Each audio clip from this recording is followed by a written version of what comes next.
Glória a Deus. Pai, nós queremos te louvar nessa noite. Nós queremos também te agradecer. Oh, aleluia. Te agradecer por esse momento, agradecer pela palavra que nós vamos receber, por todo o ensino, Pai, que nos será compartilhado nessa noite. Muito obrigado. Abra os nossos olhos, Senhor, para que possamos enxergar as verdades que estão na sua palavra. Oh, nós queremos nessa noite, Pai, declarar que as verdades da sua palavra, elas irão encontrar abrigo no nosso coração, e elas irão produzir a 30, a 60 e a 100 por um, Pai, em nome de Jesus. Muito obrigado. Nosso coração e a nossa mente estão abertos para receber do Senhor, no nome de Jesus. Amém. Aleluia. Queria que antes de você sentar, você pudesse cumprimentar alguém do seu lado. Diga assim: seja muito bem-vindo, meu irmão. Glória a Deus. Faz isso do lado direito, do lado esquerdo. Amém. Aleluia. Glória a Deus. Você pode se sentar, amém? Obrigado, pessoal. Hoje eu vou parar logo porque eu tenho muita coisa para compartilhar. Amém? Deus é bom. Buenas noches. Aê, buenas noches. Glória a Deus. Então, irmãos, nós vamos estar, a partir de hoje, iniciando uma série de mensagens ao longo desse mês de setembro. Não é assim? Mês de setembro. E o objetivo, na verdade, é fortalecer a nossa fé e fundamentar a nossa vida mais e mais na palavra. Nós vamos falar sobre uma mente renovada tem o poder de fazer você, como crente, exercer a sua autoridade. Amém, irmãos? Aleluia. Então nós vamos dividir o assunto. Aos domingos pela manhã nós vamos dar uma tônica maior para a gente falar sobre a necessidade da renovação da mente. E nas quintas-feiras à noite nós vamos falar sobre esse tema tão importante chamado autoridade do crente. Diga assim comigo: autoridade do crente. Glória a Deus. Foi bom, mas podia melhorar, amém? Aleluia. Vocês estão com fome, irmão? Não, né? Aleluia. Vou ver se eu consigo espelhar minha tela aqui. Deu certo. Aleluia. Vou compartilhar com vocês aqui na tela do meio um slide. Irmãos, todos os dias eu estou ensinando no YouTube sobre fé. Você está me acompanhando lá, você deve ter aprendido bastante nos últimos dias, não é? Está no meu coração. Eu até compartilhei há 2 ou 3 vídeos atrás que eu iria fazer uma enquete no YouTube para saber o que é que vocês acham que seria melhor, qual livro seria melhor a gente dar prosseguimento. Mas eu estava analisando e eu percebi que acredito que o melhor livro para a gente dar sequência lá no YouTube é um livro chamado O Amor, o Caminho para a Vitória. Amém, queridos? Então já pode se preparar, porque esse vai ser o nosso próximo livro que a gente vai estudar lá no YouTube. Eu nem vou lançar uma enquete mais. E enquanto isso, aqui na igreja, nós vamos estar ensinando às quintas-feiras sobre autoridade, porque eu acredito que aquele que anda em fé, ele anda também no exercício da autoridade que tem. Mas a grande verdade é que a gente, como crente, nem sempre a gente está exercendo a autoridade que nós temos, a autoridade que nós recebemos do Senhor. A autoridade não é algo que a gente deve exercer somente quando aparecer um demônio, né? Nem tampouco quando aparecer alguma dificuldade. A autoridade é algo que a gente exerce todos os momentos em que a gente está vivendo como cristãos. Por exemplo, você iria ficar bem hoje à noite se a gente tivesse com essa chuva todinha, com essa telhada desse jeito? Eu tenho certeza que não, né? Então eu acredito que a chuva cessou porque a autoridade foi exercida. Amém, querido? Você concorda comigo? Glória a Deus. Então, a gente vai estar compartilhando, né, esse assunto, e eu sei que vai ser muito importante. Nos próximos dias a gente vai entender como Jesus resgatou a autoridade perdida sobre a criação de Deus. E é interessante, eu vou procurar fazer uma base inicial aqui, e os próximos ministros que vão vir, eles vão dar sequência ao assunto, eles vão trazer uma tônica diferente da minha. No meu primeiro momento aqui, eu vou procurar fazer você entender por que que o mundo está nesse caos que a gente vive hoje. A gente não, né? O mundo lá fora, né? Você percebeu? Eu tinha uma indagação. Muitas vezes, quando eu ouvia a palavra, eu me perguntava: mas rapaz, Deus é tão poderoso.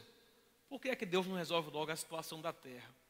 Por que ele não acaba logo com a fome, com a miséria, com a pobreza, com a desgraça? Por que Deus não resolve logo as coisas de uma vez por todas? E nós vamos aprender, eu vou tentar ensinar você hoje, nesses 50 minutos que eu tenho, o porquê que Deus não pode fazer isso. A expressão é essa, por que Deus não pode fazer isso? Alguém já falou uma vez que Deus pode todas as coisas. E eu discordo. E eu vou explicar a você por quê. A única coisa que Deus não pode é ir contra a sua palavra. Você nunca vai ver Deus agindo contra a palavra dele. Ele mesmo disse que a palavra que ele lançou não volta para ele vazia antes de cumprir o propósito pelo qual ela foi designada. Então, muito embora a gente tenha, por exemplo, lá em Números, a Bíblia diz que Deus não é homem para que mente, nem filho do homem para que se arrependa. A gente vai ver em alguns momentos na Bíblia, por exemplo, você vai ver quando Deus levanta Saul. Você vai ver a Bíblia fazendo menção que Deus se arrependeu de ter levantado Saul. Mas como pode Deus se arrepender se a mesma Bíblia diz que Deus não se arrepende? Então a gente começa a perceber que ao longo da trajetória, os homens que escreveram a Bíblia, muito embora eles tivessem sido inspirados por Deus para escrever a palavra, a gente não pode deixar de perceber que foi o homem que escreveu. E aqui eu não estou atribuindo nenhum erro nem a Deus nem ao homem. Mas eu quero que você entenda que o homem do Antigo Testamento, ele tinha uma visão a respeito de Deus. E o homem do Novo Testamento, ele tem outra visão a respeito de Deus. No Antigo Testamento, a gente vai ver o homem apresentando Deus como sendo um Deus vingativo em alguns momentos. Mas no Novo Testamento, o Filho de Deus apresentou Deus de uma forma diferente. Eu me lembro quando um dos discípulos chega diante de Jesus e ele fala assim: ô mestre, ô Senhor, mostra-nos o Pai. E aí a Bíblia fala que Jesus Cristo responde: eu estou há tanto tempo com vocês, né? E como você diz assim, mostra-nos o Pai. Aí ele fala assim: quem vê a mim, vê ao Pai. Então você vai ver que Jesus, ele é a perfeita imagem de Deus. Você não vê no Novo Testamento Jesus matando ninguém. Você não vê no Novo Testamento Jesus colocando doença em ninguém. Você não vê no Novo Testamento Jesus Cristo praticando mal contra ninguém. Pelo contrário, ele mesmo disse: olha, quem vê a mim, vê ao Pai. Um homem no Novo Testamento chamado Tiago, ao escrever a carta de Tiago, ele disse assim: toda boa dádiva, todo dom perfeito, descem lá do alto do Pai das luzes, em que não há sombra, mudança ou variação. Então nós precisamos entender, queridos, que a visão plena e perfeita de quem Deus é, a gente vai encontrar no Novo Testamento. A gente não despreza o Antigo, eu quero que você entenda isso. Mas eu quero que você perceba, é como a Bíblia diz, que Deus é amor, Deus é luz e nele não há treva nenhuma. Então quando a gente olhar para esse contexto aqui, eu acredito que o Senhor vai mesmo abrir os nossos olhos para que a gente possa enxergar verdade na Bíblia que a gente anteriormente não enxergava. Os que estão em Cristo recebem poder e autoridade para pisar serpentes e escorpiões, e nada lhes causará dano. Eu quero explicar para você, antes de mais nada, eu vou abrir aqui no livro de Lucas, capítulo 10, no verso 19. Vamos lá, livro de Lucas, capítulo 10, no verso 19. Tá bom para você ler aí, esse tamanho de letra? Deixa eu aumentar um pouquinho mais aqui. Pronto. Diz assim, ó: eis aí vos dei autoridade para pisar de serpentes e escorpiões, e sobre todo o poder do inimigo, e nada absolutamente vos causará dano. Aqui é Jesus falando. E quando Jesus fala, ele lança uma palavra aos discípulos. E ele diz assim: olha, eu dou autoridade a vocês. Autoridade para pisar serpentes e escorpiões e sobre todo o poder do inimigo. E nada absolutamente vos causará dano. Essa autoridade que Jesus Cristo deu não é uma autoridade que ficou restrita somente aos 12 discípulos. Não é uma autoridade que ficou restrita somente aos 12 apóstolos. Não. Essa autoridade, na verdade, é uma autoridade que ele conferiu a cada um de nós como filhos de Deus. Amém, queridos? E nos próximos dias nós vamos explicar bastante sobre isso. Eu queria que você olhasse para a tela, deixa eu ver se eu consigo ampliar aqui. Consegui. Vamos lá. A palavra autoridade no original é a palavra exousia. Deixa eu diminuir aqui um pouco o zoom. Exousia. Pronto. Exousia significa poder de escolher, liberdade de fazer como se quer, licença ou permissão, poder físico e mental, habilidade ou força com a qual alguém é dotado, que ele possui ou exercita, o poder da autoridade ou influência do direito, o poder de reger ou de governar. Quando Jesus falou aqui em Lucas 10, 19, sobre ter nos dado autoridade, ele falou que ele nos conferiu tudo aquilo que nós precisamos para fazer subjugar todo o poder do inimigo. E é interessante porque ele usa aqui, na parte B do versículo, ele fala assim, eis aí vos dei poder e autoridade. Ele fala, para pisar de serpentes e escorpiões. A expressão serpentes e escorpiões aqui, ela é usada justamente para denotar todo o poder do inimigo, toda a ação diabólica, tudo aquilo que o diabo queira levantar contra a sua vida, você já tem autoridade para derrubar isso, para neutralizar isso. Amém? Você tem autoridade para fazer o diabo calar e cessar toda a obra que está diante de você. Quando ele fala aqui, eis vos dei autoridade para pisar de serpentes e escorpiões, a expressão serpentes e escorpiões se refere a todo o poder do maligno. Então, como filhos de Deus, nós somos superdotados, né, de um tipo de poder, de um tipo de autoridade, amém, que Deus nos conferiu e que é o suficiente para a gente fazer parar toda obra maligna que possa querer se levantar contra a nossa vida. Sabe o que eu acho interessante?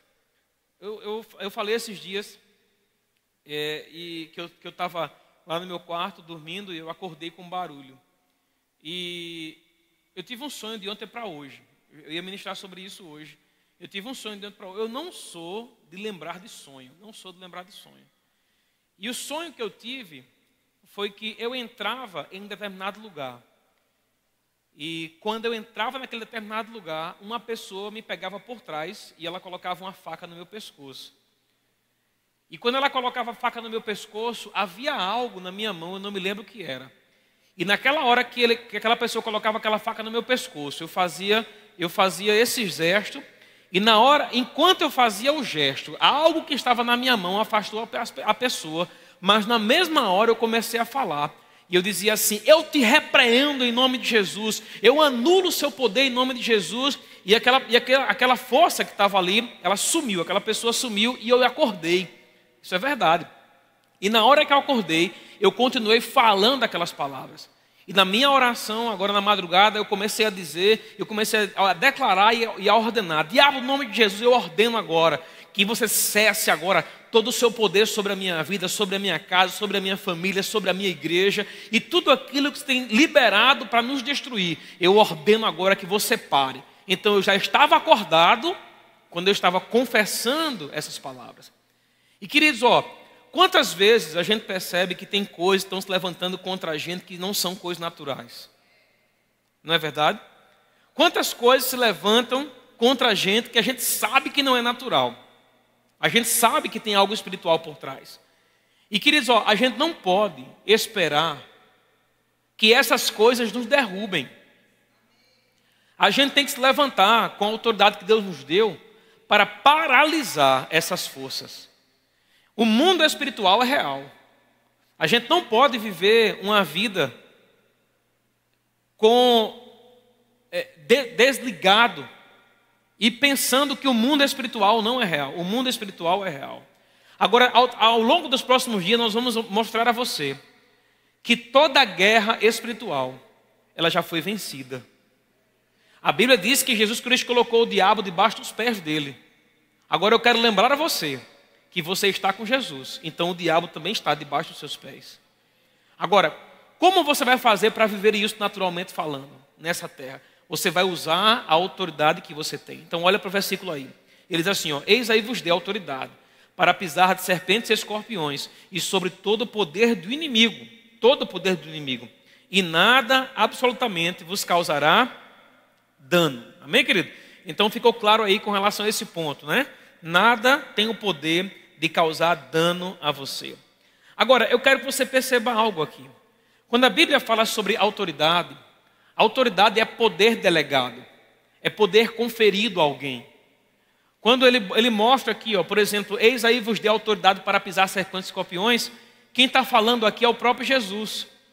O próprio Jesus nos deu a sua autoridade. Agora, o poder de uma autoridade está por trás de quem respalda aquela autoridade. Vou dar um exemplo para você. Digamos que nessa noite aqui, eu pedisse ao pastor Bruno para ir ali na livraria pegar um livro para mim. Certamente, ao ouvir a minha voz, pastor, vai lá pegar um livro, a autoridade do crente para mim. Não precisa ir, é só um exemplo aqui. E certamente ele iria se levantar, não iria, pastor? Ele iria se levantar e ele iria lá, ele iria pegar. Ele tem a chave da livraria. Mas, se eu pedisse, por exemplo, a Ronaldo, esposo de Zilda, futuca a Ronaldo aí, Zildinha. Se eu pedisse a Ronaldo, ô Ronaldo, vai na livraria e pega um livro para mim. Ronaldo não tem a chave da livraria. Aí o Ronaldo iria procurar o pastor Bruno e ia dizer, pastor Emiliano pediu um livro de autoridade do crente. Pega lá. Aí ele ia fazer o quê? Ele ia pegar o livro. Por quê? Porque Ronaldo estava pedindo ao pastor Bruno em meu nome. Entende?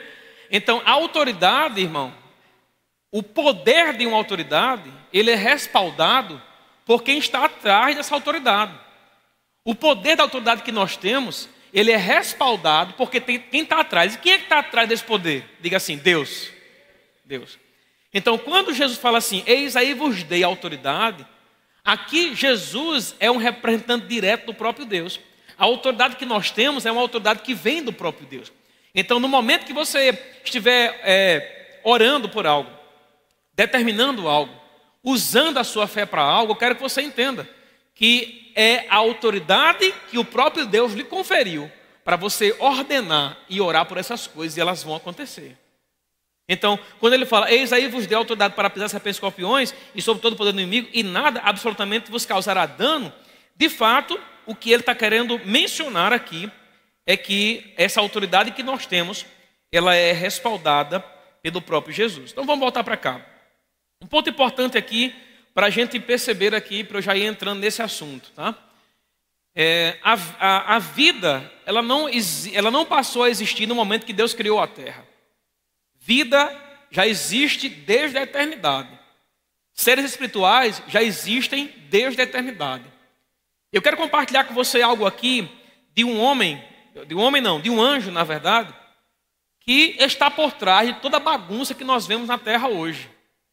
Esse anjo, que originalmente era tido como um anjo de luz, que hoje não é mais, chamado Lúcifer. Esse anjo, na verdade, hoje ele não é mais Lúcifer, ele não é mais um anjo de luz. Ele hoje é tido como adversário, amém? E o adversário na Bíblia é o próprio diabo. Mas aqui nesse mesmo contexto de Lucas 10:19, você vai ver por que é que Jesus falou isso aqui. Veja um pouco antes aqui, ó.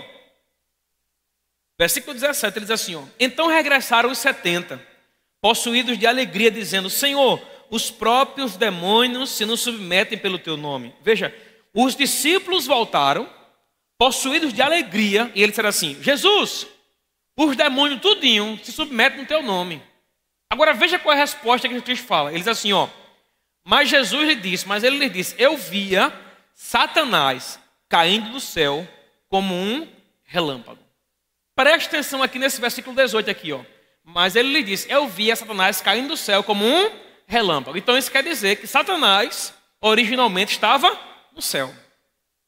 Nós vamos ver aqui, queridos, que Satanás, ele é chamado de Satanás aqui no Novo Testamento. Mas no Antigo Testamento ele não é chamado de Satanás. A gente vai ver aqui uma passagem que a Bíblia fala que originalmente ele não era Satanás. Satanás aqui significa adversário.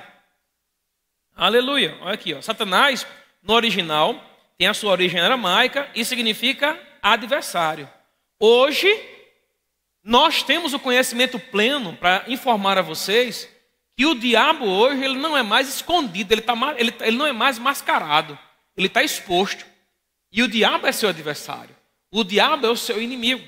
Agora, eu quero dizer a você que nos próximos dias nós vamos aprender aqui que o diabo ele é um inimigo vencido. Então não tem por que você ter medo do diabo, medo do demônio, medo de situações que possam levantar contra a sua vida, porque a Bíblia diz que em Cristo nós já somos mais do que vencedores. Eu falei sobre isso nos 2 últimos vídeos lá no YouTube, amém? Então vamos lá, olha o que ele fala aqui, ó. Mas ele lhes disse, eu via Satanás caindo do céu como um relâmpago. Olha, voltando para cá, eu quero que você perceba algo aqui. É interessante porque esse Satanás a qual ele chama é o que nós temos no Antigo Testamento chamado de Lúcifer. Lúcifer, no Antigo Testamento, nós vamos ver aqui algumas passagens. Lúcifer, no Antigo Testamento, ele tinha sim uma autoridade. E essa autoridade foi conferida pelo próprio Deus a Lúcifer. Eu quero abrir com você, por exemplo, aqui no livro de Isaías, no capítulo 14, no verso 12. Livro de Isaías, no Antigo Testamento, no capítulo 14 e no verso 12. Aleluia. Olha o que diz aqui, ó, a palavra do Senhor. Como caíste do céu, ó estrela da manhã, filho da alva. Se você ler aqui o contexto, você vai ver que a partir do verso 12, não tem como esse texto aqui está se referindo a um homem. Por quê? Porque existem expressões aqui que estão sendo usadas que só podem ser referidas a um anjo, a algo angelical, a algo celestial. Então você vai ver aqui ele falando aqui, ó, como caíste do céu, ó estrela da manhã, filho da alva, como foste lançado por terra, tu que debilitavas as nações.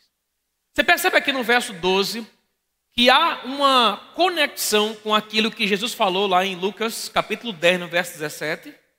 Lá ele falou assim, olha, ele falou assim, eu via Satanás caindo do céu como um relâmpago. Como é que um relâmpago cai do céu? Não é algo rápido? Não é assim? Amém? Então você vai ver aqui que esse ser, que era tido como estrela da alva, ou filho da luz, né? Ele foi lançado por terra. E ele foi lançado por terra porque ele estava na dimensão celestial. Ele estava na mesma dimensão que Deus estava. Agora, um outro ponto que nós vamos ver aqui, dentro desse mesmo contexto aqui, ó. Se você olhar aqui, ele fala assim, ó, como foste lançado por terra, tu que debilitavas as nações. É interessante porque eu vou ler aqui uma outra versão, aqui desse mesmo texto, verso 12. Diz assim, ó, na Bíblia NTLH. Aqui, na versão NTLH, ele se refere ao rei da Babilônia, mas não tem como ser o rei da Babilônia, porque, como eu já falei, se refere a um anjo angelical, algo angelical. Ele diz assim, ó, rei da Babilônia, brilhante da manhã, você caiu lá do céu, você que dominava as nações foi derrubado no chão. Então, um ponto para a gente perceber aqui é que esse ser angelical, ele tinha autoridade e essa autoridade tinha limites. Então, a gente vai ver que essa autoridade que ele tinha era uma autoridade que ele tinha e a Bíblia fala que ele debilitava as nações. As nações que existiam na época estavam debaixo do seu poder e do seu governo, do seu domínio. Então, esse ser que a Bíblia chama de Lúcifer, o estrela da manhã ou anjo de luz, esse ser, ele era um ser que tinha uma certa influência na criação de Deus, que ainda não era essa criação que nós estamos vivendo hoje. Porque se você olhar, por exemplo, Gênesis 1, o que é que diz lá? Deixa eu abrir para você aqui, eu vou voltar para a Bíblia Revista Atualizada, livro de Gênesis, capítulo 1, e no verso 1. Olha o que diz aqui, ó. No princípio criou Deus os céus e a terra. Pense comigo da seguinte forma, você acredita que quando Deus cria algo, Deus criaria um caos? Eu acredito que não. Porque a Bíblia deixa muito claro que a criação de Deus é perfeita. Então você vai ver que no versículo 1 a Bíblia diz que Deus criou os céus e a terra. Mas no versículo 2 a Bíblia fala, e a terra estava, porém, sem forma e vazia. Estudiosos afirmam, queridos, que entre o versículo 1 e o versículo 2 existe um tempo de milhões de anos. Você lembra, por exemplo, existem provas de que moraram na nossa terra aqui dinossauros. Quem aqui já ouviu falar sobre isso? Amém? Existem museus que abrigam os ossos, né? Os fósseis desses grandes animais que já não existem mais. Então, acredita-se que houve um momento ali que quando esse anjo caiu do céu, na terra, tudo que estava sobre a terra, tudo que vivia na terra, morreu. Então, quando a Bíblia fala aqui, ó, por exemplo, a gente já leu aqui, ó, em Lucas, no capítulo 10 e no verso 17, ele fala assim, ó, 18, mas ele diz, eu via Satanás caindo do céu como um relâmpago. Olha, se ele caiu do céu, o lugar onde ele caiu, onde ele foi lançado, foi na terra. Voltando aqui para Isaías, para a gente continuar. Cadê? Aleluia. Isaías 14, 12. Versículo 13, a gente vai ver o motivo pelo qual esse anjo de luz foi lançado do céu. Ele diz assim, ó: tu que debilitavas as nações, tu dizia no teu coração, eu subirei ao céu, acima das estrelas de Deus, exaltarei o meu trono e no monte da congregação me assentarei, nas extremidades do norte. Subirei acima das mais as altas nuvens e serei semelhante ao Altíssimo. Você percebe aí, queridos, o pecado que Lúcifer teve? Observe aqui, ó. Tu dizias no teu coração, eu subirei ao céu, acima das estrelas de Deus exaltarei o meu trono, e no monte da congregação me assentarei, nas extremidades do norte. Subirei acima das mais altas nuvens, e serei semelhante ao Altíssimo. Então você vê que o pecado que esse anjo cometeu foi justamente o pecado de querer ser o próprio Deus, de querer ocupar o lugar do próprio Deus, de querer ser algo que ele não era. Isso aqui é soberba. É por isso que a Bíblia diz que a soberba precede a ruína. Todas as pessoas, irmãos, que se exaltam, elas vão ser abatidas. Porque esse é um princípio bíblico. Esse anjo aqui, ele se exaltou, ele quis se exaltar, e porque ele quis se exaltar, ele foi abatido. Então essa daqui é a origem do que nós temos hoje como conhecimento, né? É a origem de Satanás. Originalmente ele não era Satanás, ele não era adversário, ele era alguém que estava a serviço do próprio Deus. Agora, eu quero que você perceba algo aqui dentro desse mesmo contexto. Ele falou, verso 15, contudo serás precipitado para o reino dos mortos, no mais profundo abismo. Há um outro verso aqui também muito importante para a gente compartilhar, e eu quero que você perceba algo aqui ainda no nosso slide. Então a gente percebe que esse Lúcifer ele tinha alguma autoridade, essa autoridade tinha limites, e ele se rebelou contra a autoridade de Deus e quis ser semelhante ao Altíssimo. Então, aqui relatado em Isaías, é justamente o porquê que nós vemos um caos se estabelecendo hoje no mundo. Eu vou explicar até Gênesis 3 ali, quando foi que o Adão entregou o poder da terra ao diabo. Mas eu quero que você entenda que esse anjo que foi criado originalmente para glorificar a Deus, para exaltar a Deus, ele perdeu a sua patente. Existe um outro texto aqui também muito importante para a gente ler, que está aqui no livro de Ezequiel, capítulo 28, no verso 12. Quero abrir com você aqui, ó. Livro de Ezequiel. Aleluia. Ezequiel, capítulo 28, e no verso 12. Veja que as palavras que nós vamos encontrar aqui, elas também não têm como ser dirigidas a um homem. Muito embora a lamentação ela seja contra o rei de Tiro, conforme está no verso 12, nós vamos ver que assim que as palavras são lançadas, elas deixam de se referir a um homem e elas passam a se referir a um ser angelical. Vamos lá. Olha o que diz aqui, ó. Filho do homem, levanta uma lamentação contra o rei de Tiro e diz-lhe, assim diz o Senhor Deus, tu és o sinete da perfeição, cheio de sabedoria e de formosura.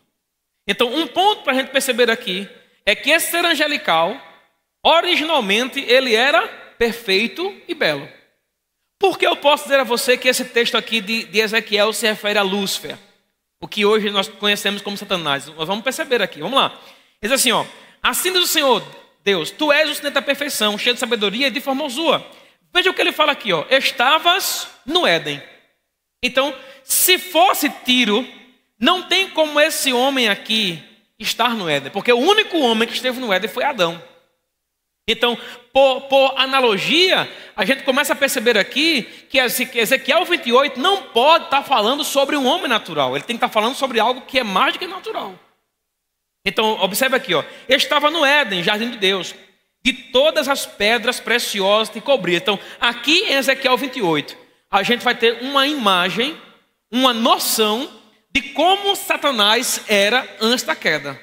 Então ele vai falar aqui, ó, estava no Éden, então a gente já percebe que o diabo estava no Éden, jardim de Deus, de todas as pedras preciosas te cobrias, o sárdio, o topázio, o diamante, o berilo, o ônix, o jaspe, a safira, o carbúnculo, a esmeralda. De ouro te fizeram os engastes, os ornamentos, no dia que foste criado, foram eles preparados. Então veja, um anjo, irmão, que carregava tudo isso consigo. Tamanha era a sua nobreza. Tamanho era o valor que Deus havia dado a esse anjo, a esse ser angelical.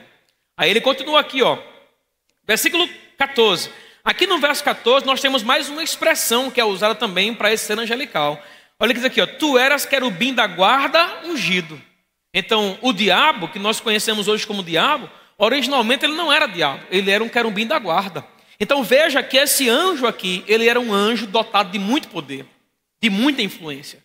É por isso que a Bíblia fala lá em Apocalipse, que ele diz que no momento que o diabo foi lançado do céu, ele levou um terço dos anjos. Então você vai ver o tamanho da influência que ele tinha dentro do contexto angelical que estava ali diante de Deus. Ele continua aqui, ó, tu eras querubim da guarda ungido e te estabeleci, permanecias no monte santo de Deus, no brilho das pedras andavas. Então você vai ver que ele era perfeito, ele era pleno, até que no verso 15, perfeito era nos teus caminhos, desde o dia que foste criado, até que se achou iniquidade em ti. Então você vai ver que um ser angelical, que foi criado pelo Senhor, que era pleno, que tinha plenitude de beleza, de formosura, né, de glória. A palavra do Senhor diz que houve um dia, na eternidade, que iniquidade foi encontrada dentro do coração dele. E aí ele continua aqui, ó. Na multiplicação do teu comércio, se encheu o teu interior de violência, e pecaste pelo que te lançarei, profano, fora do monte de Deus, e te farei perecer, ó querubim da guarda, em meio ao brilho das pedras. Perceba algo aqui, ó. Perceba que a palavra do Senhor diz que na multiplicação do teu comércio se encheu o teu interior de violência. Então nós percebemos aqui que pelas palavras escritas em Ezequiel, esse anjo de luz, ele desenvolvia algum tipo de autoridade e de atividade. A Bíblia fala aqui que era um tipo de comércio. Eu não acredito que seja necessariamente um comércio de comprar e vender. Mas eu percebo aqui que havia uma multidão na qual esse anjo de luz, ele tinha influência. E aí quando nós vemos lá, por exemplo, a queda do inimigo, né, a queda do diabo, quando é relatada no livro de Apocalipse, nós começamos a ver que quando um terço dos anjos cai juntamente com ele, nós percebemos que a influência que ele exercia estava justamente influenciando esses anjos antes da queda que ele teve. Então você vai perceber aqui, ó, na multiplicação do teu comércio se encheu o teu interior de violência e pecaste. Ora, se ele pecou, é porque inicialmente ele não vivia em pecado, ele era justo. Amém? Vamos lá.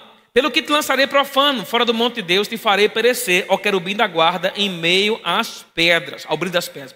Veja que ele fala assim, ó, fora do monte de Deus, e te farei perecer, ó querubim da guarda, em meio ao brilho das pedras. Nós vamos ver aqui, queridos, lá em Gênesis 2, que essas pedras aqui eram justamente as pedras que estavam na terra. Então, quando a Bíblia fala sobre o querubim que pereceu em meio às pedras, a gente vai ver aquela expressão que Cristo usou, lá em Lucas 19, que ele via o diabo caindo como um relâmpago. Então, no momento que ele foi lançado do céu, o lugar onde ele veio habitar foi na terra. Estudos afirmam, irmão, que existe uma cratera, a maior cratera que existe no globo terrestre, ela tem bilhões de anos, milhões de anos de existência. Afirma-se que naquela época, quando aquela cratera caiu, quando aquele meteoro caiu naquela cratera, destruiu toda a vida que havia sobre a terra. Por quê?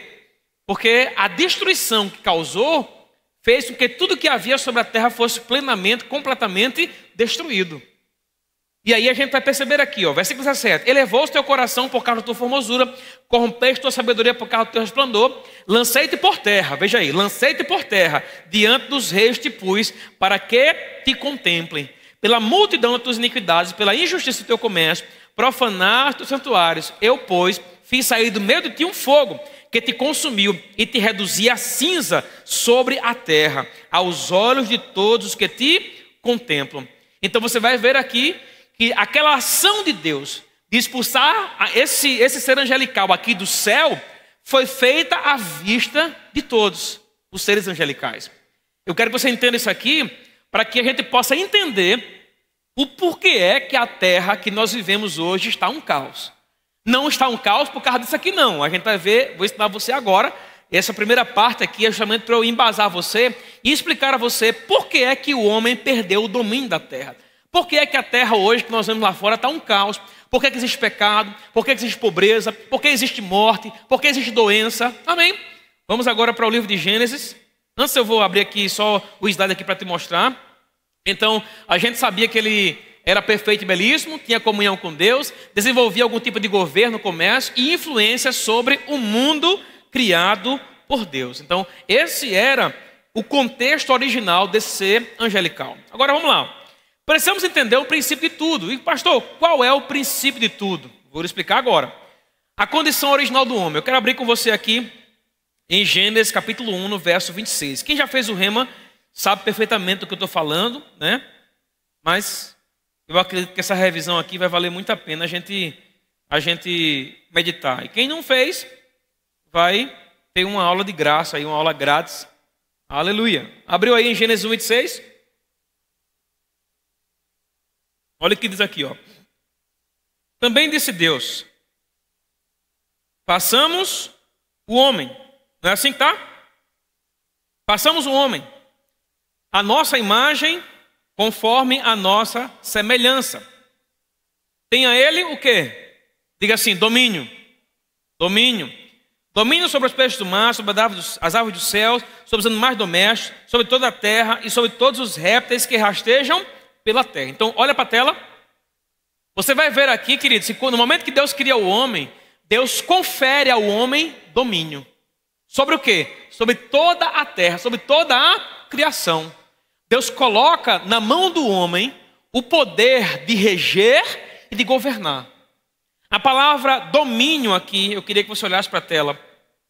A palavra domínio aqui é a palavra radar, que significa governar, ter domínio, dominar, submeter, né? Subjugar, levar a dominar. Então, quando Deus coloca o homem na terra, Deus confere ao homem o poder para governar.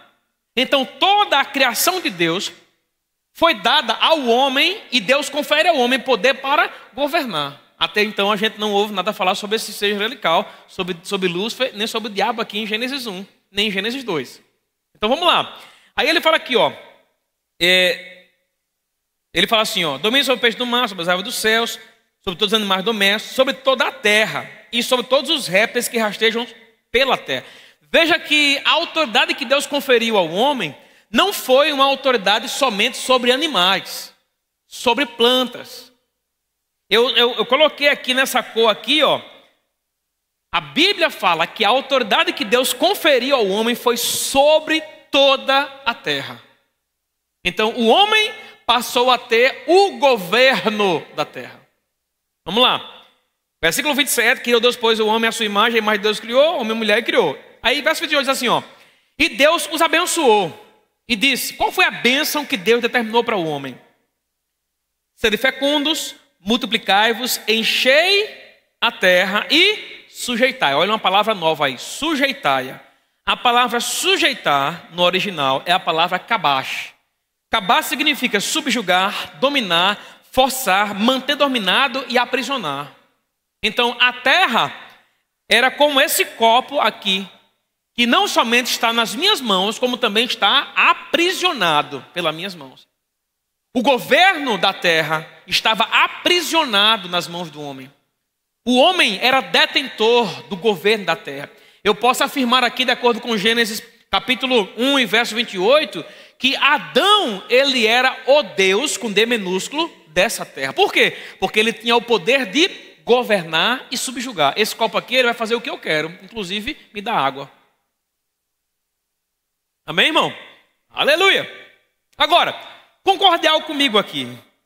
Deus confere ao homem o poder para subjugar, para sujeitar, para governar, para dominar sua criação.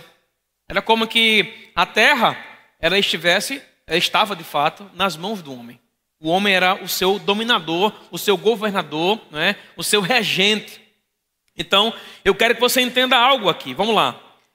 Por que eu afirmei que existem coisas que Deus não pode fazer? Porque Deus não pode ir de encontro à sua palavra. Eu sei que a Bíblia diz que não haverá impossíveis para Deus. Não há impossíveis. Mas ela conclui dizendo assim, em todas as suas promessas. Então, existem coisas que Deus, muito embora possa fazer, Ele não vai fazer. Por quê? Porque Ele não pode ir de encontro à sua palavra. Vamos lá. Deus entrega o governo, o poder e a regência da terra na mão do homem. Então agora o dominador, o governador da terra é o homem. Então Deus projetou isso para que o homem pudesse governar a terra e por meio do seu governo exercer a influência divina sobre a terra.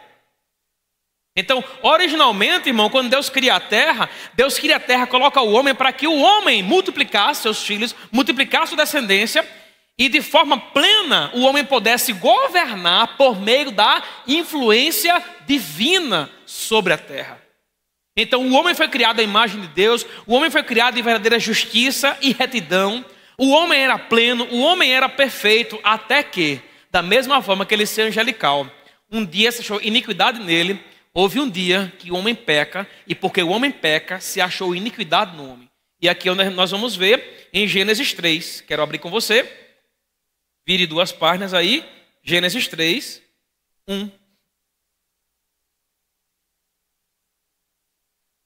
Olha o outro nome que aqui Gênesis dá a esse ser angelical.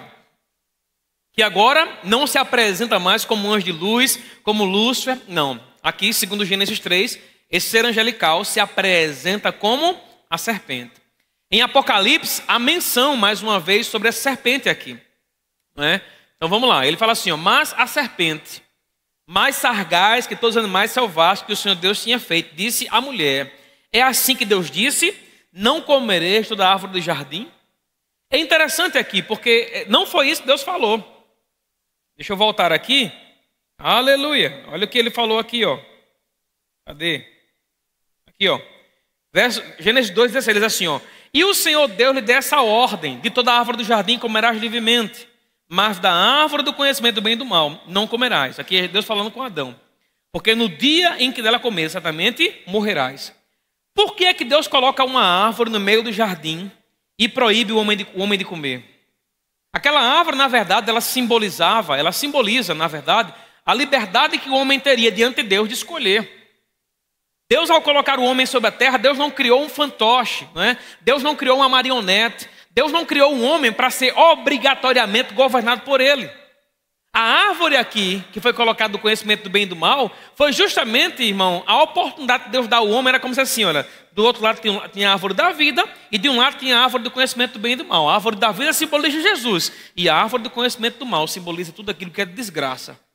E Deus fala, olha, se você comer dela, você vai morrer. Então, havia ali somente, o homem poderia fazer tudo no jardim, irmão. O homem poderia governar a terra da forma que ele quisesse, ele poderia comer de toda a árvore que fosse, tudo aquilo que estava dentro dele pertencia a ele. Mas aquela árvore ali simbolizava o não de Deus, simbolizava a obediência ao Senhor. E é interessante, né? Porque obediência não é questão somente de submissão, obediência não é questão somente de reverência. Obediência não é questão somente da gente estar com os nossos olhos somente voltados para o Senhor. Obediência, acima de tudo, é amor, é devoção.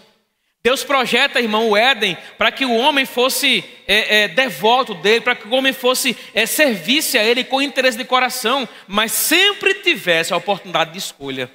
Você sabe que diante da gente também tem escolhas hoje em dia? Você sabia disso?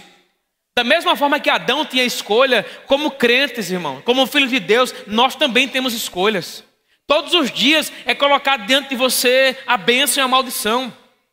Todos os dias há a oportunidade de você pecar ou não pecar. Todos os dias. Todos os dias a gente tem a oportunidade de escolher o que é correto. Mas não é verdade que de vez em quando tem alguns que erram? Que não sejamos nós, amém, queridos? Aleluia! Mas eu quero que você perceba aqui, olha, veja o que ele fala aqui, ó. E o Senhor dessa ordem, de toda a árvore do jardim comerás livremente, mas da árvore do conhecimento do bem e do mal não comerás, porque no dia que dela comeres, certamente morrerás. Ele falou assim, ó, comam de tudo, menos dessa. Olha aqui a expressão, comam de tudo, menos dessa.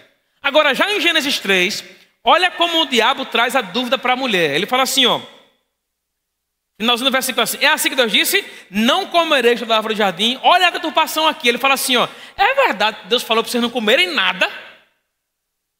Não é assim que acontece, irmão. O diabo muitas vezes está trazendo dúvida para a gente.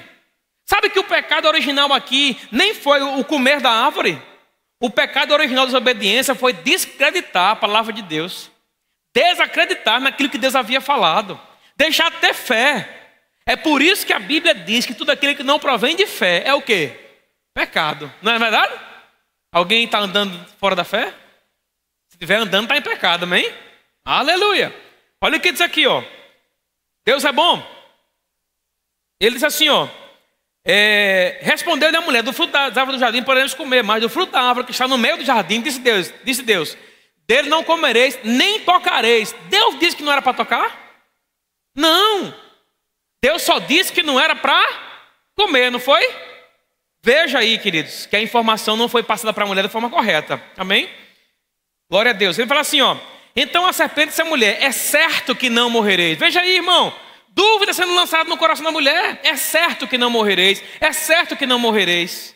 Aí ele continua aqui, ó. Porque Deus sabe que no dia que dele comer, se vos abrirão os olhos, e como Deus sereis conhecedores do bem e do mal. Vendo a mulher que a árvore era boa para se comer, agradável aos olhos, desejável para dar entendimento, tomou do fruto e comeu, e deu também ao seu marido, e ele comeu. Então você vai ver aqui que eles desobedeceram a ordem do Senhor. E porque eles desobedeceram, eles pecaram, e porque eles pecaram, eles saíram da posição de justo, de filho de Deus, e passaram agora a serem injustos, iniquidade e injustiça. Então, você observa aqui, não está explícito aqui, mas quem entregou o governo da terra ao diabo foi Adão. Vou lhe provar aqui, esse é o último versículo que eu vou abrir hoje. Olha aqui o que a Bíblia fala em Lucas. Vamos para Mateus, é melhor. Mateus capítulo 4, e no verso 1. Olhe para a tela. A seguir foi Jesus levado pelo Espírito ao deserto para ser tentado pelo diabo. E depois de jejuar 40 dias e 40 noites, teve fome. Então o tentador se aproximou e lhe disse: se és filho de Deus, manda que estas pedras se transformem em pães. Jesus, porém, respondeu: está escrito, não só de pão verá o homem, mas toda palavra que vai sair da boca de Deus, tal. Aí ele começou a tentar, né? Beleza. Aí veja o versículo 8 aqui, ó. Levou ainda o diabo a um monte muito alto, mostrou-lhes todos os reinos do mundo e a glória deles, e lhes disse: tudo isso te darei, se prostrado me adorar. Eu pergunto a você, querido, quem foi que deu o domínio e a glória dos reinos da terra ao diabo? Foi Adão. Então aqui em Mateus 4, 8, nós começamos a perceber que o que há lá fora, esse caos, essa desgraça generalizada, pecado, morte, né, fome. Porque eu olho às vezes quando eu vejo aquelas crianças que estão em fase, já de fome, as magras, magérrimas, sabe, com muita fome. A gente olha naqueles noticiários, né? A gente fala: mas rapaz, por que Deus não faz alguma coisa? Por que Deus não age, né? Por que Deus não salva essas crianças? Por que Ele não acaba com a fome? Está aí, ó. Ele não acaba porque o poder de governar a terra foi dado ao diabo. Então o que você vê lá fora, a criação que você vê lá fora, a desgraça que você vê lá fora, é tudo o diabo que provoca. Agora, nos próximos dias nós vamos ensinar a vocês como é que Jesus resgatou essa autoridade. Porque a autoridade foi perdida aqui. Se Jesus veio para nos dar autoridade, então quer dizer que ela foi perdida.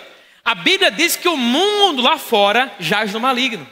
Então esse mundo que nós vemos lá fora, irmão, não tem nada de Deus nele. Mas na sua vida tem. Aleluia, na sua vida tem. O diabo, ele pode reinar lá fora, mas na sua vida, na sua casa, na sua família, ele não tem autoridade para reinar. Ele não tem poder para reinar, salvo se você der. É por isso que a Bíblia fala: não deis lugar ao diabo. Então entenderam hoje essa aula aqui? Porque foi que o homem perdeu o governo e o domínio sobre a terra? Quem foi que deu? Levou ainda o diabo a um monte muito alto, mostrou-lhe todos os reinos do mundo e a glória deles, e lhes disse: tudo isso te darei, se prostrado me adorares. Não tem como o diabo estar falando uma mentira aqui, porque se fosse mentira, Jesus diria: vai para lá, diabo, estás mentindo que a glória do reino e a autoridade não é tua não, é minha. Mas ele não disse isso. É o que ele falou. Então Jesus lhe ordenou: retira de Satanás, porque está escrito: ao Senhor teu Deus adorarás e só a Ele darás culto. Então, no dia que alguém perguntar a você por que é que o mundo está esse caos que nós vemos lá fora, você vai responder: sabe por quê? Eu vou lhe dizer agora, meu pastor me ensinou. É porque o diabo usurpou a autoridade que era de Adão, lá em Gênesis 3, no Jardim do Éden. Adão tinha autoridade para governar a terra, mas ele entregou isso nas mãos do diabo. Então esse caos que nós vemos aí fora está com dias contados, é certo, né? Porque no momento que Jesus Cristo voltar, irmãos, eu vou te falar uma coisa: iniciar-se-á uma contagem regressiva de um tempo que nós já sabemos, que na verdade a contagem regressiva já tem, né? Mas a gente não sabe quando é que ele vai voltar. Mas no dia que Jesus voltar e buscar a igreja, a gente já sabe. O que a gente sabe, pastor? Haverão 7 anos de tribulação. E depois de 7 anos nós vamos reinar, irmão. Vamos reinar nessa terra aqui.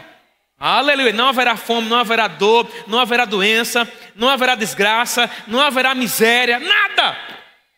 Mas enquanto isso não acontecer, infelizmente, né, no mundo lá fora pode haver, mas na sua vida não. Amém? Então, vendo nas próximas quintas, você que me acompanha aí, tá? Para que a gente possa explicar isso aí, você entender melhor. Amém? Tem alguém nessa noite que quer entregar a vida a Jesus? Nós, pode tocar um fundozinho, Maria? Eu estou vendo aqui todo mundo eu conheço aqui da igreja, mas pode ser que eu esteja passando alguém aqui, eu não estou ligado, amém? Alguém que ouviu essa palavra, não é? Que, sei lá, pode ser que você tenha percebido algumas influências do inimigo na sua vida. E você ouviu essa palavra: rapaz, eu não quero mais não que o diabo se irando na minha vida não. Pois então, se você está aqui nessa noite, eu quero dizer a você: chegou o seu dia para você entregar a sua vida a Cristo. Nós temos alguém? Alguém quer voltar para Jesus? Ou quer entregar a vida a Jesus? Aleluia! Alguém quer receber a oração para ser batizado do Espírito Santo? Você já é crente, mas não fala em línguas ainda. O batismo é um direito seu. A palavra do Senhor diz, queridos, que quando Jesus prometeu, ele falou assim, ó: mas recebereis poder ao descer sobre vós o Espírito Santo. Ei, se você precisa de poder, o Senhor está aqui para batizar você. Nós temos alguém que recebeu o batismo? Aleluia! Alguém está com alguma dor, alguma doença, alguma enfermidade e quer receber oração para ser curado? Rapaz, vocês estão assim, tão quietos hoje. Deus é bom, amém, querido? Vem aqui para cá, meu irmão. Glória a Deus. Amém.